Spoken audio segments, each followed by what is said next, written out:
எல்லா புகழும் இறைவனுக்கே. 2 படம் நேத்து ரிலீஸ் ஆகியிருக்குது. அதுல ஒண்ணு வந்து பார்த்தீங்கன்னா, வெப்பான். இன்னொன்னு ஹாரா. ஹாரா நம்ம ரிவ்யூ பார்த்துட்டோம். வெப்பான் படத்த பார்க்கலாம். பெருசா இந்த கதைய பத்தி சொல்றதுக்குலாம் பெரிய கதைகள்லாம் அங்க கிடையாது. ஹாலிவுட்ல மட்டுமே உலாவிக்கிட்டு இருந்த அந்த சூப்பர் நேச்சுரல் அப்படிங்கிற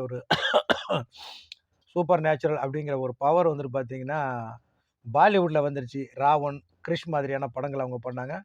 தமிழ்ல சில படங்கள் வந்து பண்ணி தோத்து போயிட்டாங்க. ஏன்னா கந்தசாமி, அதுக்கப்புறம் பார்த்தோம்னா, நம்ம விஜய் நடிச்ச வேலாயுதம் இந்த படங்கள்லாம் கூட கிட்டத்தட்ட சூப்பர் ஹீரோ பேஸ்டு மூவி தான். பட் பெரிய அளவுல போகாம, இவங்கள சாணி தெளிச்சு அடிச்சுட்டு போயிடுச்சுன்னு தான் சொல்லணும்.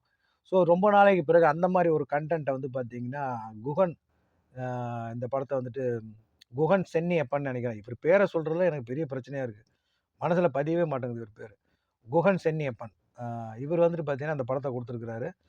ஆ மன்சூர் அப்படிங்கிறவரு இந்த படத்த தயாரிச்சிருக்கிறாரு.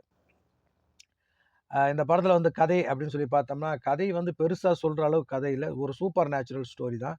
சத்யராஜுக்கு வந்துட்டு பார்த்தீங்கன்னா, ஒரு சூப்பர் நேச்சுரல் பவர் இருக்குது. இவர எப்படியாவது அழிக்கணும்னு சொல்லிட்டு ராஜீவ் மேனன் பல குரூப்புகள அனுப்புறாரு. இன்னைக்கு இருக்கக்கூடிய டெக்னாலஜிய வச்சு குரூப் அனுப்புறாரு.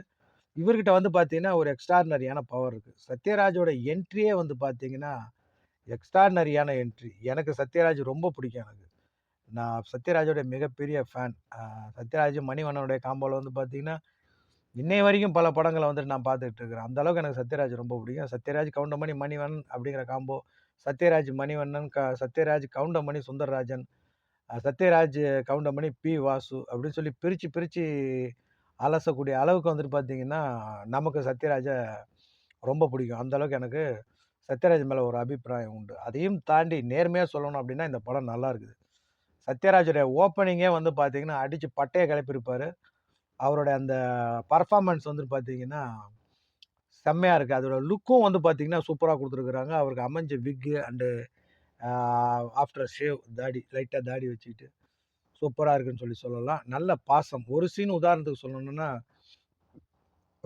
வசந்த் ரவிய சந்திச்சு பேசுறப்ப, "இந்த கிழவன கட்டி பிடிக்க மாட்டியா?" அப்படின்னு கேட்கிற இடம்லாம் வந்துட்டு ரொம்ப சென்டிமெண்ட். அப்பான்னு சொல்லியிருக்கலாம். ஏன் கிழவன் சொல்றாருன்னு தெரியல. வசந்த் ரவியோட பெர்ஃபார்மன்ஸும் வந்து பார்த்தீங்கன்னா, எக்ஸ்ட்ரார்டினரியான ஒரு பெர்ஃபார்மன்ஸ். ஏற்கனவே நான் சொன்ன ஒரு விஷயம் தான்.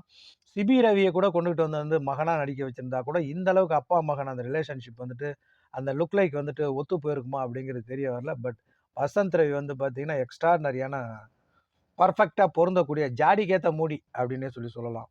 அந்த அளவுக்கு வந்து பார்த்தீங்கன்னா, அவருடைய பெர்ஃபார்மன்ஸ். தான்யா ஹோப் இருக்கிறாங்க. ஏன் இருக்கிறாங்கன்னு எனக்கு தெரியல. ஏன்னா, அவங்க இல்லனாலுமே இந்த படம் வந்துட்டு கதைய பார்க்கறதுக்கு நல்லாயிருக்கும். பட் நேரம் கொஞ்சம் சுருங்கி இருக்கும். ஏன்னா, சின்ன படம் தான் இது. அதோட இன்னொரு முக்கியமான விஷயம் என்னன்னா, இது ஒரு முதல் பாகம். 2வது பாகத்துல பெரிய சம்பவம்லாம் வச்சிருக்கிறாங்க. ராஜீவ் மேனன் நிச்சயமா இவர பத்தி பேசியே ஆகணும். மணிரத்னம் வந்துட்டு பார்த்தீங்கன்னா, இவர கதாநாயகனா நடிக்க கூப்பிட்டப்ப, "அதெல்லாம் தேவையில்ல போ" அப்படின்னு சொல்லி தூக்கி போட்டு போனவரு, இதுல வில்லனா வந்து நடிச்சிருக்கிறாரு. எப்பயுமே ஒரு விஷயத்த நம்ம தட்டுல வச்சு கையில வருதுன்னா, அது கடவுள் நமக்கு குடுக்குறாருன்னு அர்த்தம். அத பயன்படுத்திக்கணும். குடுக்குறத வாங்கிக்கணும். அத வேணான்னு சொல்லக்கூடாது. நாமளா போய் கேட்கல அப்படின்னாலும், குடுக்குறத வாங்கிக்கணும்.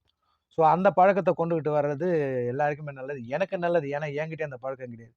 யாராவது எதாவது குடுத்தாங்கன்னா, இல்ல வேணான்ருவேன்.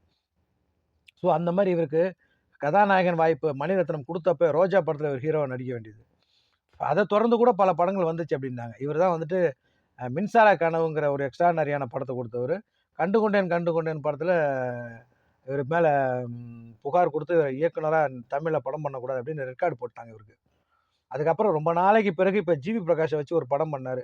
படம் பண்ணாரா? அப்டின்னு கேள்வி கேட்கிற அளவுக்கு தான் அந்த படம் வந்துட்டு அமைஞ்சுச்சு. அந்த படம் பெருசா போகல. ஜிவி பிரகாஷ் அதுக்கு மியூசிக் பண்ணியிருப்பாரு. ஏஆர் ரஹ்மானுடைய மியூசிக்ல 2 படம். மின்சார கனவு, ஏவிஎம் பண்ணாங்க. கண்டு கொண்டேன் தானு பண்ணாரு. இவர் மிகப்பெரிய தப்பு என்னன்னு கேட்டீங்கன்னா, அஜித், ஐஸ்வர்யா ராய் ஜோடி சேர்க்காம, தபுவும் ஐஸ்வர்யாவும் ஜோடி சேர்த்திருப்பாரு. அது வந்து பார்த்தீங்கன்னா, குத்து விளக்கும் ஏணியும் மாதிரியும் இருக்கும் அந்த ஜோடி. அத போய் வீணாக்கிட்டாரு. அது இவர் மேல பெரிய கான்ட்ரோவர்சியா ஆச்சு. கடைசியில ஒரு படம் பண்ண முடியாதுங்கிற மாரி ஒரு சூழ்நிலை போயிடுச்சு. ஆச்சுங்களா? அதுக்கு அவரு வந்துட்டு வில்லனா பண்ணியிருக்கிறாரு. அவருடைய பெர்ஃபார்மன்ஸ் ஓகே தான். பட் அடுத்த பார்ட்ல தான் அவரு பெர்ஃபார்மன்ஸ் என்னங்கிறது தெரியும். அதே மாரி பல சம்பவங்கள் அடுத்த பார்ட்ல சத்யராஜுக்கு இருக்கு. அதே மாரி வசந்த் ரவி. இவங்க வந்து 2 பேருமே வந்து பார்த்தீங்கன்னா, அந்த எவல்யூஷன் ஆகுற இடம்லாம் வந்து பார்த்தீங்கன்னா, எக்ஸ்ட்ரார்டினரியான பெர்ஃபார்மன்ஸ். ஆ ஒரு நல்ல டெக்னாலஜியான படத்த வந்து பார்த்தீங்கன்னா, குகன் சென்னியப்பன் குடுத்துருக்கிறாரு. அடுத்த பார்ட் நிச்சயமா சம்பவம் பண்ணுவாரு. அதுல எந்த மாற்றமும் கிடையாது. படத்த மிஸ் பண்ணாம, மறக்காம பாருங்க. சத்யராஜோட பெர்ஃபார்மன்ஸ் எக்ஸ்ட்ரார்டினரியா இருக்கு. எனக்கு ரொம்ப பிடிச்சிருக்கு. நீ சத்யராஜ் ஃபேன் தானே அப்படி சொல்லுவார்ன்னு நெனைக்காதீங்க. அதையும் தாண்டி என் மனசாட்சியோட ஜெனுயினா சொல்லணும் அப்படின்னா, ஃப்ராங்கா சொல்லணும் அப்படின்னா, சத்யராஜோட பெர்ஃபார்மன்ஸ் சூப்பரா இருக்குது. மிஸ் பண்ணாம அந்த படத்த ஒரு முறை பாருங்க. அதையும் தாண்டி நீங்க பார்க்கறது பார்க்காதது உங்க இஷ்டம். உங்கள நான் வற்புறுத்துறேன்லாம் போய் பார்த்துறாதீங்க. பார்க்க வேண்டிய படம் தான் ஒரு முறை. நிச்சயமா பார்க்கலாம். 2 படமும் ஹாராவும் சரி, இந்த வெப்பானும் சரி. நிச்சயமா ஒரு முறை பார்க்கலாம். ஸோ உங்களுக்கு வாய்ப்பு கிடைச்சா ஒரு முறை பார்க்கறதுக்கு முயற்சி பண்ணுங்க. வேற ஒரு வீடியோல, வேற ஒரு ரிவ்யூல உங்கள சந்திக்கிறேன். எல்லா புகழும் இறைவனுக்கே.